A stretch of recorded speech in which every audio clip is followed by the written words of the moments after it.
sometimes you're just people that are curious. And so I just don't want to be stymied by the fact that this one person, this one time asked this one question threw me off. You've got to stop living by the exception and live by the rule. The rule is most people just want to know what time it is. The exception would be, hey, how did you build that watch?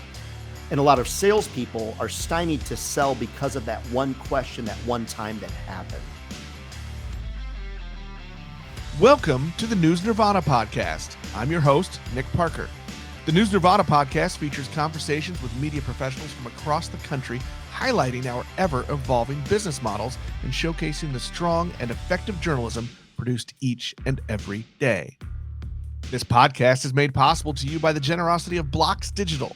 Blocks Digital empowers content producers to connect with their worldwide audiences at scale and continuously transform to achieve their business goals. Contact Blocks Digital today to learn more about how they can help you thrive, and you can connect with them at blocksdigital.com. Hello, and welcome back to the News Nirvana podcast. I'm your host, Nick Parker. With me today, Ryan Dohrn. Ryan, welcome to the show. Thanks so much for having me. Always happy to chat about media and sales and love and life, you name it. So take the conversation any direction you want to go. Just be careful. You never know what the end result's going to be. I am both excited and a little nervous. Okay. I'm excited because I think talking about sales in the media industry is important. And I think now is even a more important time than any in my 20 to 30 year a career in and around the media industry. I think that it's a different conversation now, and it's important to have. I'm nervous and I'm scared because I'm not good at it. There you go. And when I have to go sell for my own organization, news organization, I get a lot of anxiety because I was never trained to do that part of the job. I came up editorial. Right. So that was never in my thing. As a matter of fact, when I first got here, there was still the giant brick wall between editorial and advertising. You got it. And now we've realized that, especially when it comes to community journalism organizations, You bet. that line has to be that wall has to be a lot thinner, a lot more transparent. Mm-hmm. We have to all work together to be successful, and to be able to not only be a successful business, but to continue to do the good journalism that's needed Right on. around the world, right? Yeah. So let's just start off a little bit with who are you, Ryan? I mean, I just got to know you last week a little bit. Awesome. But let's get a little bit of your background and what you do. Yeah. So 33 years of nothing but sales and marketing, and started off in the radio business. So I was a radio DJ. So I've been in front of the microphone here for 30 some years. So I was really happy. There's no better place to be, man. I love a microphone. And I didn't get to it till late. Yeah. So I enjoy sitting in my studio and talking to people that a lot of times I can't hear any reaction, which is different. And so I did radio for a while, and then I realized I could make more money selling radio. So I did DJ and sales. Then I moved to the TV side of the business, found out the exact same thing. Had a nice career in radio and TV, and ended up in Chicago, where I went to college, as well as then worked at WLS in downtown Chicago. And then I realized that as the internet came into play in 96, 97, 98, there's a tremendous need for people in the media business to really get online. And so I just really started training and teaching around how to sell, launch digital products as it relates to media companies. And it really has kind of gone from there. So I've had the opportunity to be a magazine publisher, work in the newspaper business, magazine business, the digital side of the business. But I went to so much bad training that I realized, hey, my gift is from on high, so to speak, is teaching people. And that's where I really love. So that's what I really love. So I spend half my time selling. So I'm responsible for a couple $1 million a year in sales, spend half my time coaching and training people, and doing things just like this, and helping people like you realize the less you sell, the more you're going to sell. It's a beautiful time to be in sales, Nick. It really is, because people don't want to be sold. So if you're I one of want those to believe you. The less you sell, the more conversations you just have with people, just genuine, authentic conversations, the more you're going to sell to them. Because SAP did a study. 89% of buyers a couple of years ago, 89% of buyers would rather go to the dentist than talk to a salesperson. So I was going to title my last book, The Less You Sell, the More You Sell, but I was afraid it wouldn't sell. So there's good news for people like you, because so many people are being told, hey, you've got to help us sell. I mean, you've got to help us sell this project. And it's actually not that hard. And there's some fundamentals that we can talk about on the show. And how to get over that hump and get out there and sell stuff and make some money. Well, I love this, and like I said earlier when we were starting up, that I think the timing is great Yeah. for this. For the last 15, 20 years, we've moved to digital and the need for digital, but the biggest thing we've learned is selling digital product is a lot different than selling a print product or a broadcast ad.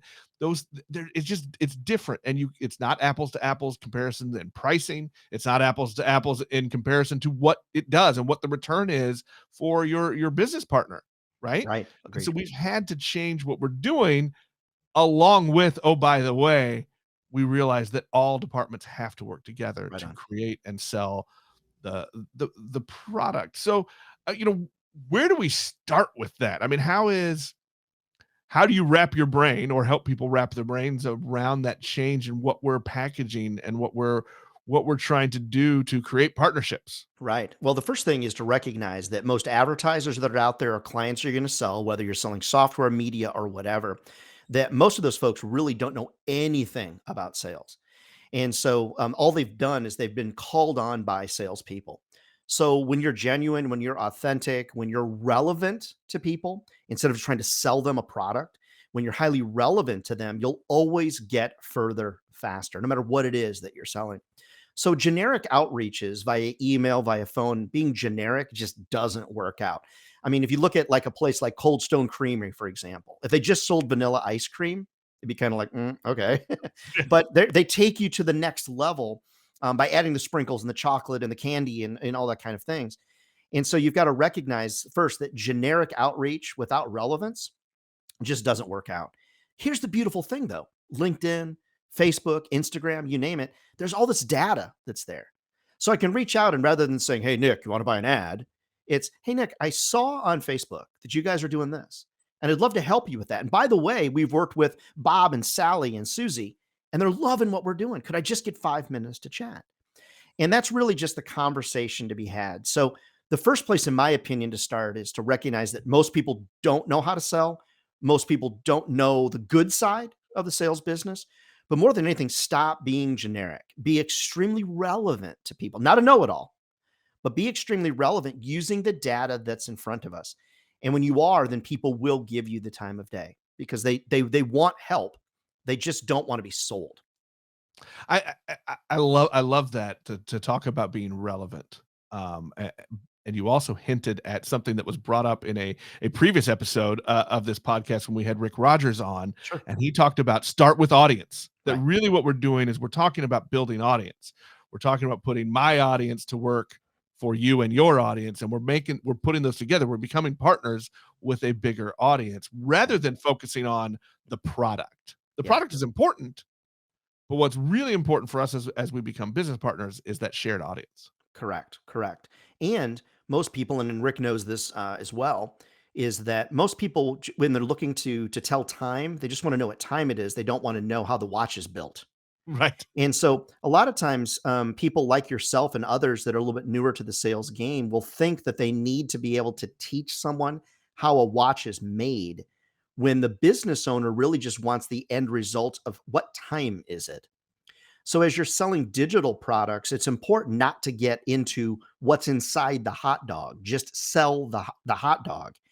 Just sell the watch, not the inner workings of the watch. We get so lost in the sales business in selling what makes it tick as opposed to what's the end result that you want.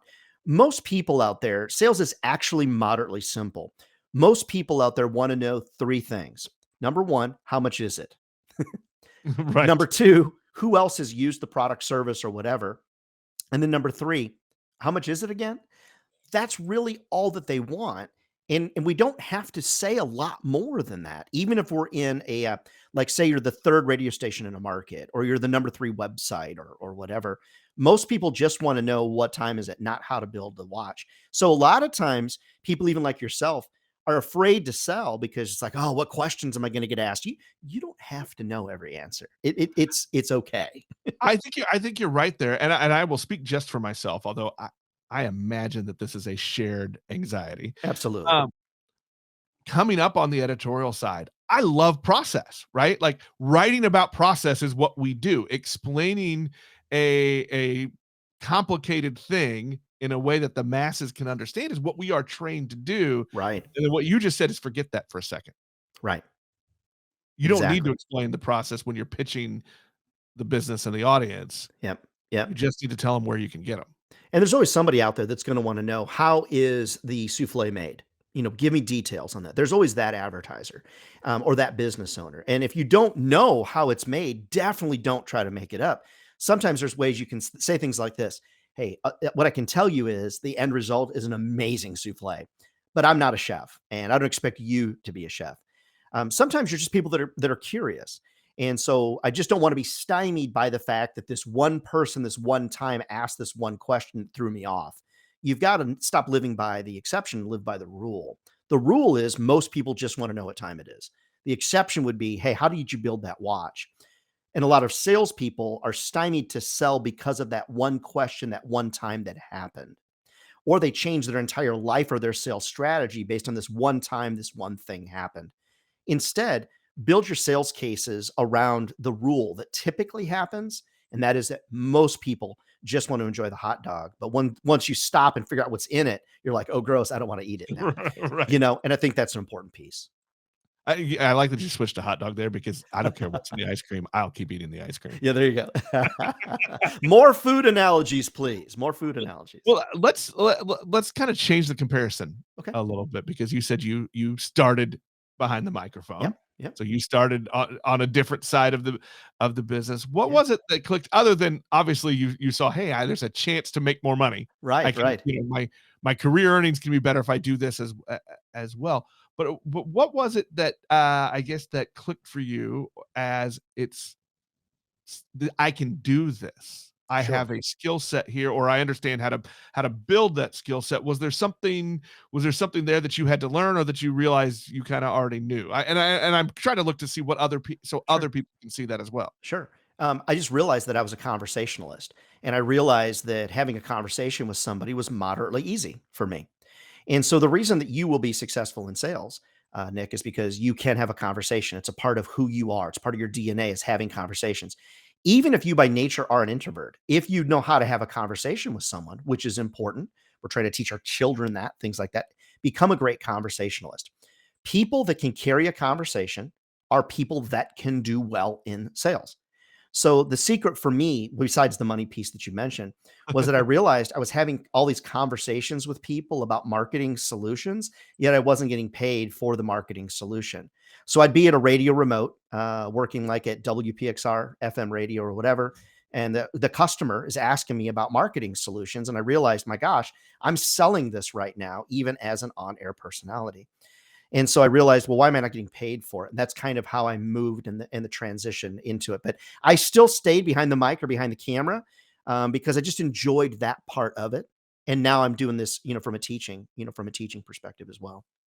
I like that you just made that about conversation is important, and my personal kind of anecdote to that too is I have a friend that I work with, and he is a sales coach as well, and he has taken it upon himself to fix me. Um, but what he said is like, you do sales, you convince people to talk. Like Correct. that's sales. He said, Yes. just stop worrying about asking for money, which Yes. is the thing for me Yes. that gives me the anxiety. Yeah. Well, let's talk about it, because the anxiety piece is, if you set yourself up for success on the sales call, you'll have no problem asking for money at the end of the sales call.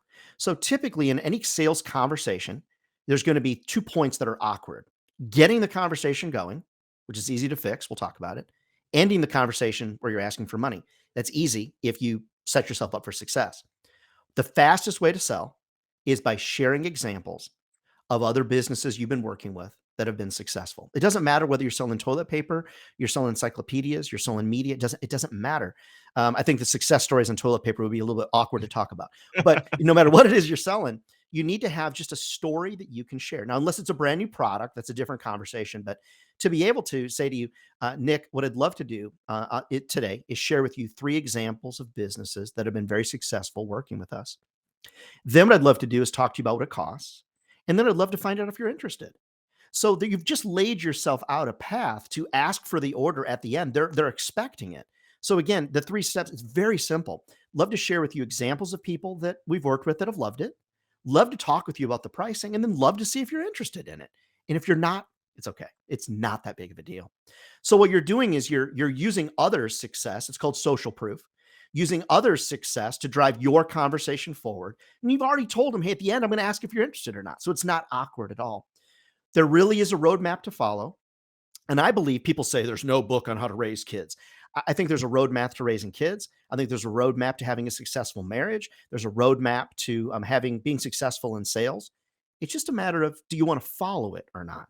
And that really is the secret. Are you willing to follow the path that has been laid before you? And are you willing to change in a post-pandemic world?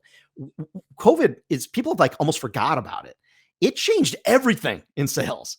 And I'd love to talk about that a little bit at some point when we're Yeah, together. It's changed it. what do you think that change was? And I think, on this show we focus a lot of changes that have been happening for, 10 or 15 years, but we haven't really delved in, and I'm curious now what you think. What, other than that, I have no more concept of time.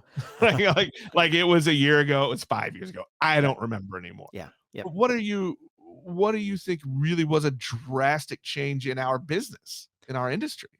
The focus on the lack of logic amongst people in general, the lack of perceived logic has changed everything in the sales game. Let me explain. Yeah. It used to be that if you made a logical argument with somebody, you could convince that individual to change their mind. If you made a logical argument. Well, let's not talk politics, but let's just use politics as an example. Let's just say, as an example, just an example, that you're on the left side of the conversation and I'm on the right side of the conversation. Even if I make a logical argument to you, we're just talking politics, but not getting into detail, Right, right. you're not going to change your mind. You're not going to concede because that's the world that we live in. You're not going to concede because by conceding, by default, you're saying you agree with me and you would never agree with me. So Right. It's what's become a happened? part of identity. Correct. It is a part of the identity. So I'm different though. If I'm on one side and you're on the other and you make a good argument, I'll say, okay, fair point. You're not going to change my mind, but fair point. Okay. How does this apply to sales? Because of this happening in America and because of the arguments that came from COVID and came from the political divisiveness that's out there, we can no longer sell solely based on logic. Because even when we make a logical argument to an advertiser or a business, if it doesn't fit their viewpoint, it's false to them and they're not going to change their narrative. They're not going to change their mind. So let's flip the script because we realize that people are more emotional now than they've ever been before. We have to play into that. So the way that we play into emotion is by sharing success stories. And when you share success stories of others that have used your product, your service, your media, your brand, or whatever, it takes the illness of ROI off of you as a salesperson and it puts it on other people that have come before them. The fear of missing out, good old FOMO, top of mind awareness, good old TOMA. All of those things are all emotional selling strategies. So, one of the biggest changes is if you are a logical seller, you're just not resonating with as many people as people like me that are emotional sellers. It's not that my conversations are illogical. The biggest change has been we have to play into the emotional mindset of all of these people we're running into. Because if you try to logic somebody to death, it's literally like trying to take keys from a drunk friend. The more logic you give them, the less likely that conversation is going to end well. At a certain point, you just have to grab the keys and say, "You're not driving." You're not right. That's an interesting take, and one I hadn't really thought of as directly related to the time. And I'm gonna have to think about that one. Yeah, yeah. And the other thing is because it's a hard conversation for some people to absorb. I'm not saying you're not absorbing it. It's a hard conversation because you typically sell the way that you buy. So I'm Right. an emotional buyer, so I'm an emotional seller. My wife is a logical buyer, she would be a logical seller. The problem is she'd be a mismatch for the majority of people that we're meeting. So when you think about the changes that you personally could make or listeners, viewers of this show could make, if you go to buy a car, for an example, and it's all about the miles per gallon, more than likely you're logical in your nature. I buy a car because it makes me look cool, feel good, or whatever, regardless of the MPG, right? Well, if you're a logical buyer, you're probably a logical seller, and you might just need to change your approach in the world that we live in today. Now, hopefully, we'll see a lot more compassion out there coming in the future. Hopefully, we'll go back to some things that were a little more compassion oriented. Hopefully, we'll get out of being so emotional all the time, get back to a little more logic because logical selling is easier. Two and two Well, is four. right. Well, but is some of that also because, as you just said, though, we're not focusing on process. We're not focusing on how the hot dog is made. Mhm. We're not focusing as much on product as we are the audience and the Mhm. shared power, the power of a shared audience. All of that really leads more to an emotional connection between you and your client than does a logical approach where it's about the process. I mean, I think Correct. all of that is really kind of fitting together. It does. It does. As long as you're aware of it. What happens is a lot of times people that are logical sellers think that everybody else is an idiot. And why are they not buying from me? It's so logical. People say to me all the time, well, that's a no brainer. Well, there really is no such thing as a no brainer in today's society. You really have to explain yourself. You have to explain your viewpoint and recognize that you're probably not going to change somebody else's mind. So it's just a matter of being in alignment. For example, if I looked on LinkedIn before selling you, I would look you up on LinkedIn, look at your picture to kind of determine in my mind how old you are, where you might fit in relationship to me. I'd look at your about. I'd see, are you a lister? Because if you're a lister, then you're somebody typically it's a little more logical. You look at my LinkedIn, it's like, I love my job. I love 80s cult classic music, movies. I love 80s rock and roll. And you can kind of determine who it is that you're meeting with. You can look at what they share on Twitter, on LinkedIn, Facebook, etc., and kind of figure out kind of who they are. So if I'm an emotional seller and I figure out somebody online is logical, I better change my approach to be more logical. What you've got to do first, though, is recognize who it is that you are. What type of seller are you? And be willing to change your process a little bit to match the person you're meeting with. That's why I love LinkedIn. I think it's one of the best sales resources out there when it's used correctly. And it's a bit of a cheat sheet to the soul of the person that you're going to be meeting with. You can learn a lot about somebody on LinkedIn, Twitter, social media. That's for darn sure.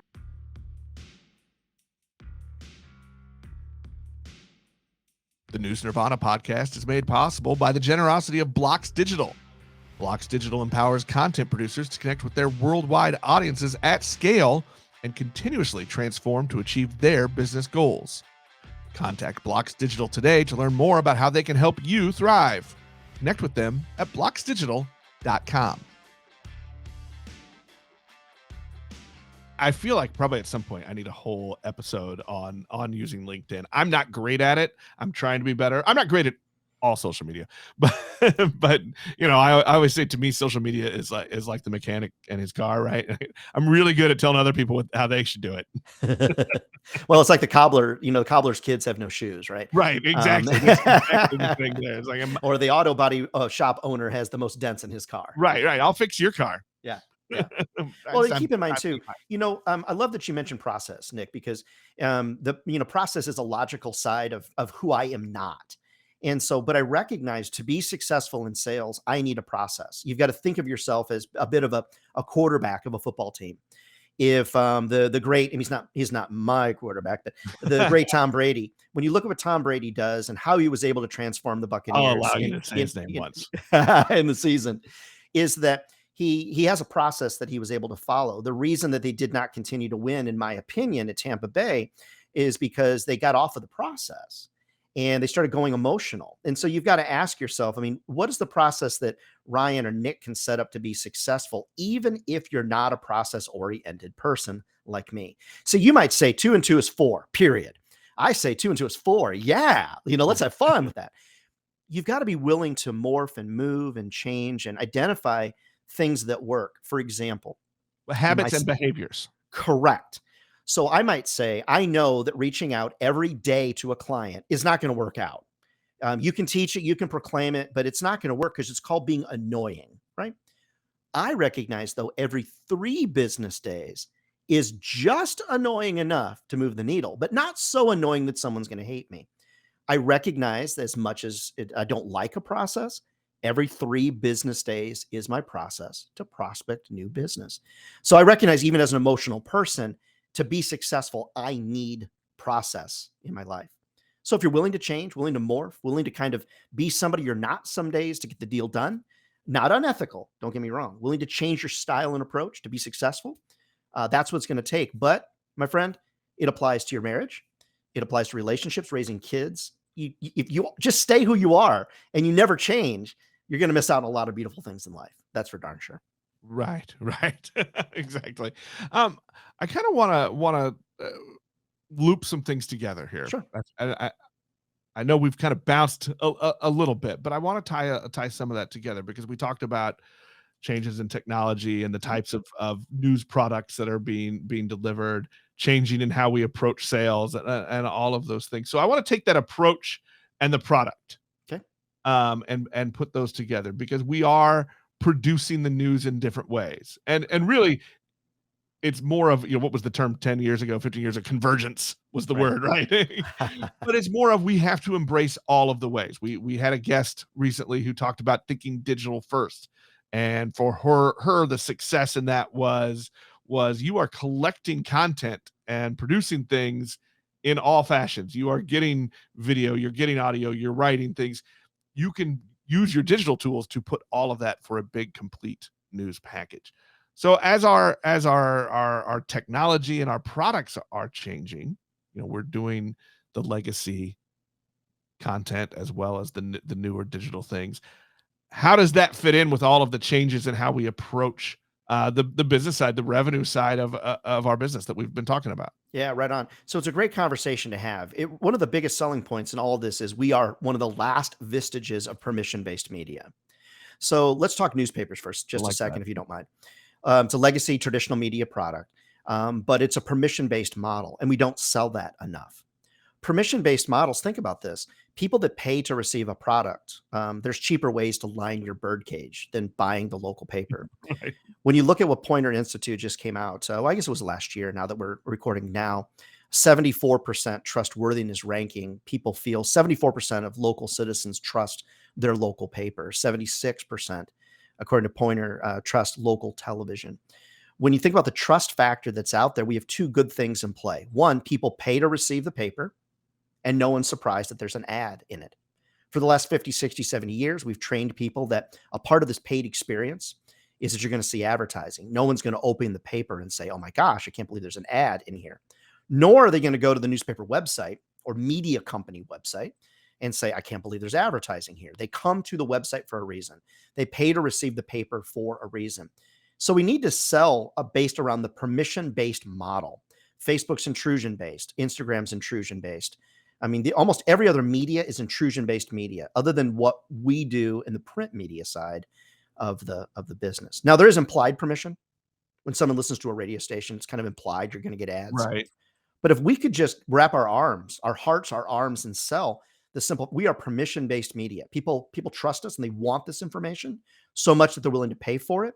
There's a reason that it costs more to advertise in the newspaper than on Facebook, because we have to pay reporters, we have to pay to print, we have to pay for delivery, because it's a permission-based model. And I really think we need to scream that from the mountaintops. And our websites as well are permission-based. People don't just happen by a local media website. They're coming there for a reason: sports, court reporting, who's passed away, those type of things. And we have to embrace that permission-based model. Even people out there that do on-demand delivery, the free newspapers that are out there, Right. people are making an action to pick it up. That is giving permission that, hey, I know there's going to be ads in here. Those permission-based models are worth more money, period. Well, and I that gets into even on the digital side, right? The Mhm. the the digital subscriptions, the Yep. memberships, and it's not just about that little bit of extra revenue, which we all are trying to find every little bit of revenue, right? But I get what you're saying too. That also that adds to that permission and that story that we're telling about who our audience is and who we're Right. producing the news for. Yep, for sure. And people will pay more for products that they really feel are going to be beneficial to their lives. People will pay more from a subscription perspective. And they also, though, will support your community efforts. One of the coolest things, and I know I've listened to you talk about it on the show before, is so you don't want to buy an ad from me.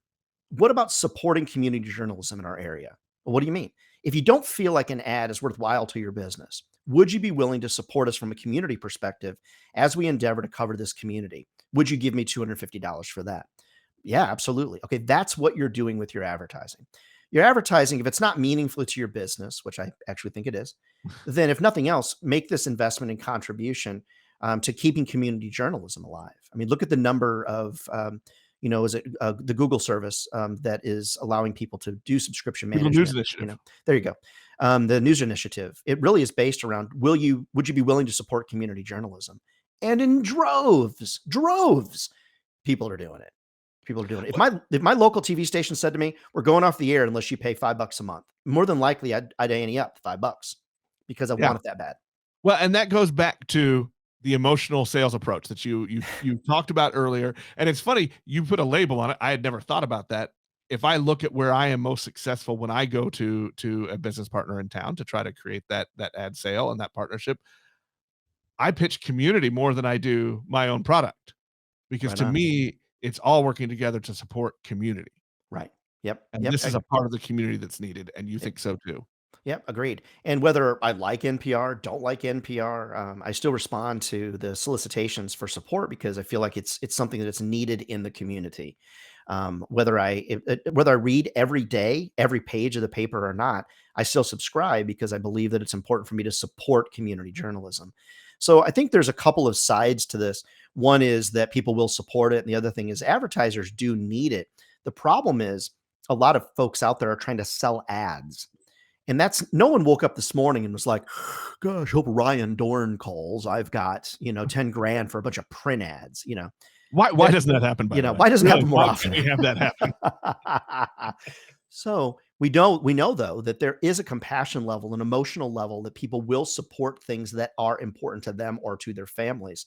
So I think it gets beyond the ad buy and focusing more on the emotional side of things. I'm just so encouraged to hear about the projects out there, whether it's Bethesda, Maryland, or it's in Los Angeles. The number of communities, smaller communities that are stepping up to support their local papers and keep that community journalism rolling. It's very heartwarming to see in a world of chaos that is occurring. It's great. Well, that's my next question is, as you Mhm. are out and about, because you do have, and I'm gonna let you tell a little bit about your consulting business before we wrap up. But Yeah, sure. as you are out and about, this is what you do. You talk to media organizations around the country. What are you finding, and how are people reacting to this kind of change in approach a little bit, or is it as drastic a change in approach as I think it is? It is dramatic, it is drastic, and people need to embrace it and understand kind of where it's going. Because if you keep selling traditional media in traditional ways, you're going to get traditional results, and that's not going to keep your going forward. I just was talking with a group, and their biggest hangup was they didn't have enough sales sheets. It's like, okay, guys, I mean, is it really that you need a bunch of more sales sheets, or do you need to get out and have more conversations with people? And the idea that you're buying an ad or selling an ad is just so short-sighted in the grand scheme of things and what we can actually do to help local businesses be successful. You mentioned Rick Rogers, you mentioned partnerships. It's just recognizing that it really is a partnership. The money they're giving you is far more than beyond an ad. It pays accountants, it pays reporters, it pays people to print, to broadcast, and all those different things. So what I'm noticing though is that, and it's getting better, people are very resistant to change. And why are they We're not resistant we're to not great at change? it, Yeah, especially our industry. oh my gosh, they're so resistant to change because that's just how it's been done. And I'm not changed to just be changed, just to be changed. I am changing because I see the result that's coming when people change and move in positive directions. But going back to the conversation about conversations, most people, most businesses need three things. They need new business, they need recurring business, and they need referrals. And we do those three things very, very well. Unfortunately, most businesses focus on us as new business people. If I don't need new business, I'm not going to call the radio, TV, newspaper, or whatever. So, as salespeople, we need to recognize that most businesses need those three things. We're good at those three things. And most successful businesses do three things: traditional media, social media, digital media. So, they need three things: new business, recurring business, and referrals. We can bring them new business, referring business, and recurring business. And most businesses do three types of things with us: traditional media, social media, and digital media. So what I try to do as I travel is keep it really simple on the threes. words in your subject line, 3 sentences in your emails, sell them on 3 price points, no more, no less. Try to keep it as simple as possible because change is easier if it's simple. When you go into an organization and I say, we're blowing everything up, we're starting from scratch. This class is called Teaching Old Sales Dogs New Tricks. They're all like, what are you doing? You've lost them. They're done. They're done.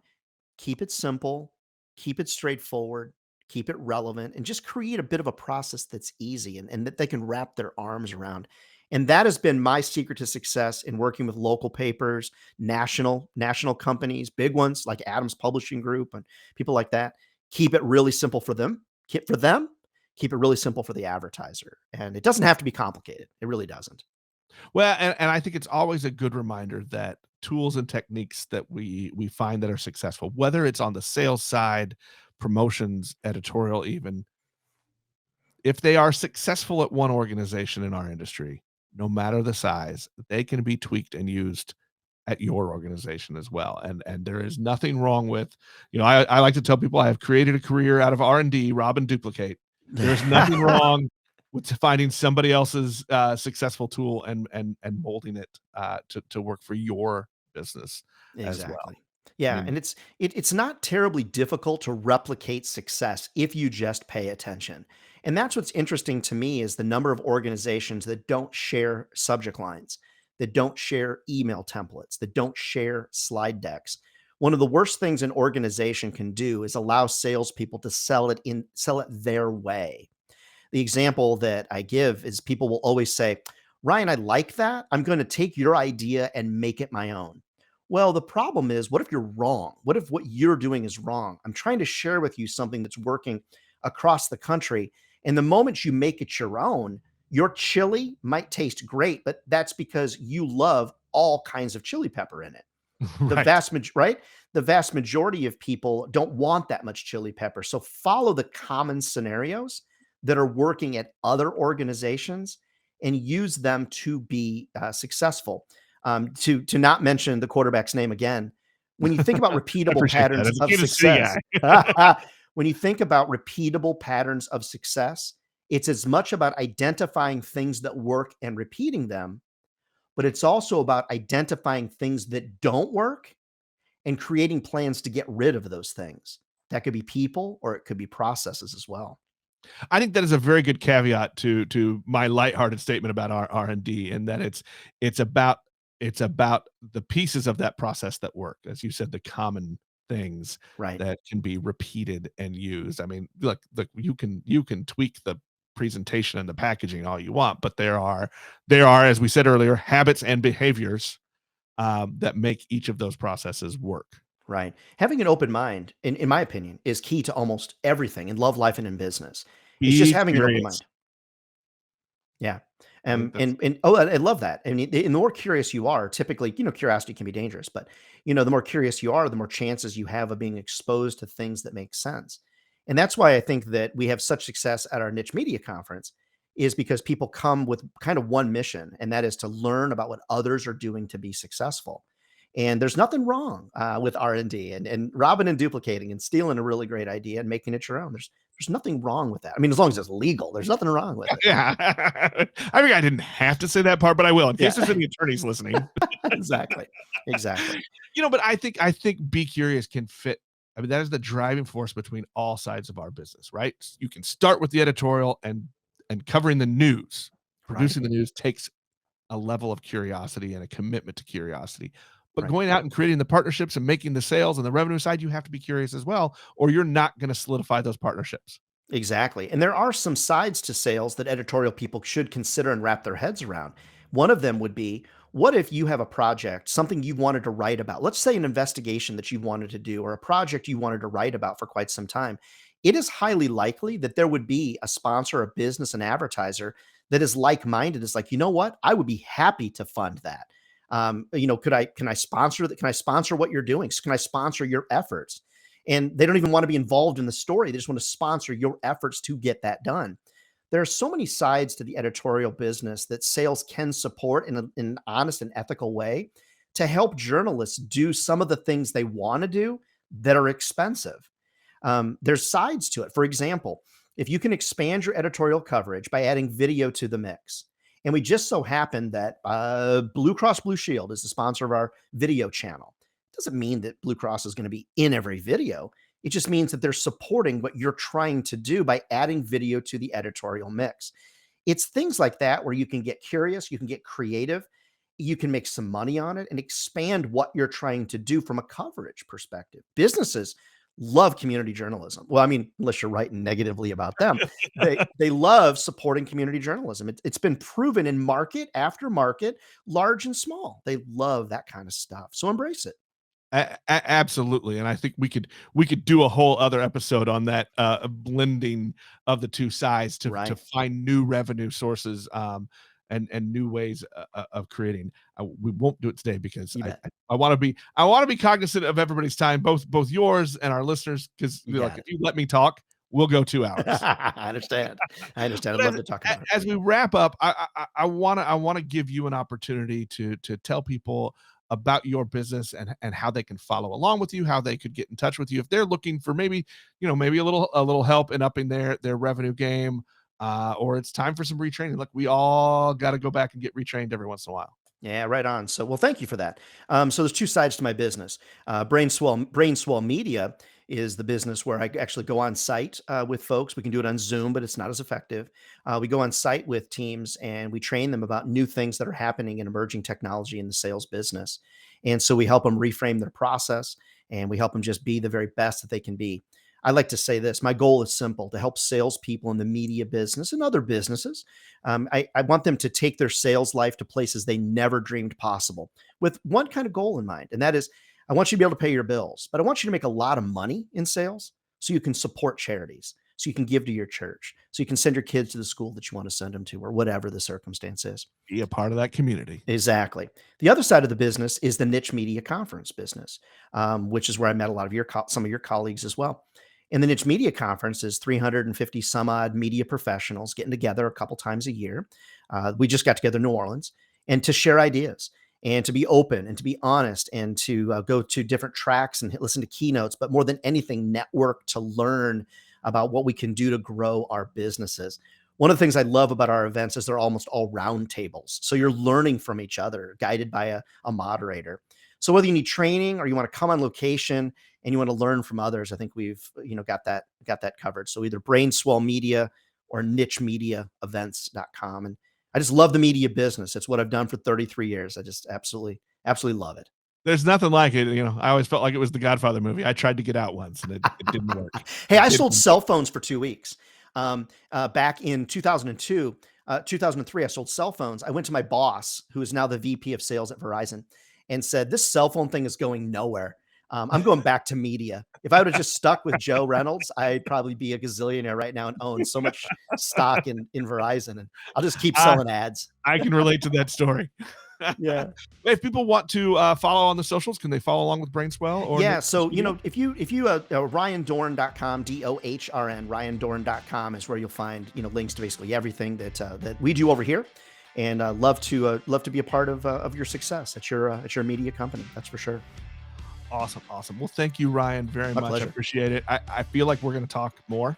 Yeah. I'm gonna pick your brain again, Sounds whether it's good. the show or just to make me feel better. There you go. Hey, whatever it needs, I'm happy to do it. And thank you so much for the opportunity to talk a little about what we do. Thank you. I appreciate it. That will wrap us up for this episode. We'll talk to everybody next time. The News Nirvana podcast is available on Apple Podcasts, Google Podcasts, Spotify, or most any of your favorite podcast apps. The News Nirvana podcast is made possible by the generosity of Blocks Digital. Connect with them at blocksdigital.com. The News Nirvana podcast is produced by Fredcasts. Think, speak, act,